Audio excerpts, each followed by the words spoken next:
Bonjour à tous et bienvenue dans votre JT des produits de bourse de l'Upstat du mardi 12 mars. Le marché parisien débute la semaine sans élan après une belle progression la semaine dernière. Le CAC 40 lâche 0,10% à 3836 points. Alors les marchés ont été pénalisés par un mauvais indicateur chinois et par un manque de visibilité sur la situation politique en Italie. D'autant que l'agence de notation Fitch a dégradé vendredi la note du pays et pourrait l'abaisser à l'avenir. Quelques indicateurs français plutôt moroses ont pesé sur la tendance. La production industrielle ressort en baisse sur le mois de janvier, tout comme la production manufacturière pénalisée notamment par l'automobile.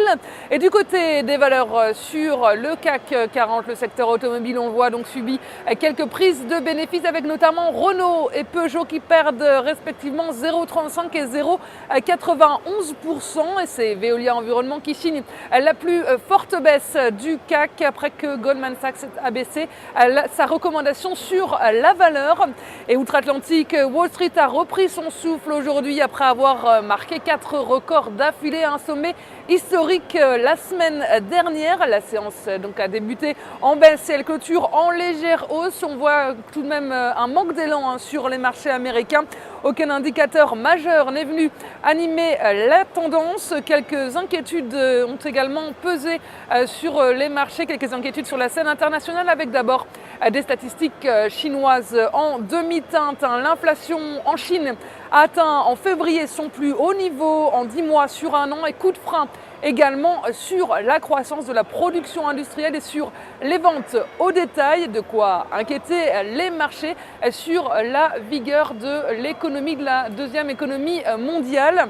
Et les opérateurs américains surveillent également de près l'évolution de la situation en Italie et ils attendent demain la déclaration budgétaire américaine sur le mois de février et cela pourrait éclaircir l'avenir économique des États-Unis, donc un avenir qui reste incertain après l'entrée en vigueur des coupes budgétaires. Et du côté des matières premières, après une séance orientée à la baisse à cause des mauvais indicateurs chinois, le cours du brut léger américain se retourne finalement pour terminer en légère hausse. Et du côté des devises, l'euro monte un peu face au billet vert à 1,3035 $. Et sur le marché des produits de bourse, les volumes sont en baisse avec 13 millions d'euros échangés dans une séance de très légère baisse.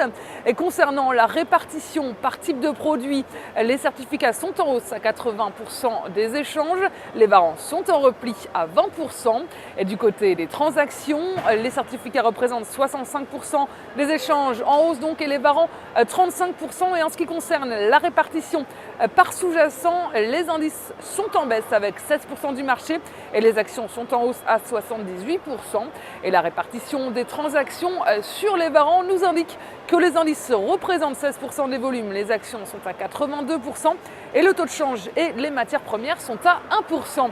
Et on s'intéresse aujourd'hui au groupe de luxe L'Oréal. Graphiquement, le titre continue d'évoluer au sein d'un canal haussier en place depuis la mi-janvier et réalise de nouveaux plus hauts historiques. Et par ailleurs, l'indicateur de tension RSI reste au-dessus de sa zone de neutralité des 50 sans être en territoire de surachat. Une nouvelle phase de progression est privilégiée tant que le support des 115 € n'est pas enfoncé en direction de 126 € dans un premier temps. Et alternativement, l'enfoncement des 115 € amènerait les cours sur 109 €.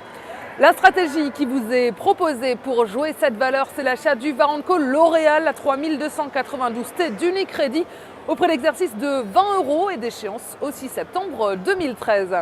Voilà, c'est tout pour aujourd'hui. Passez une excellente journée et à demain.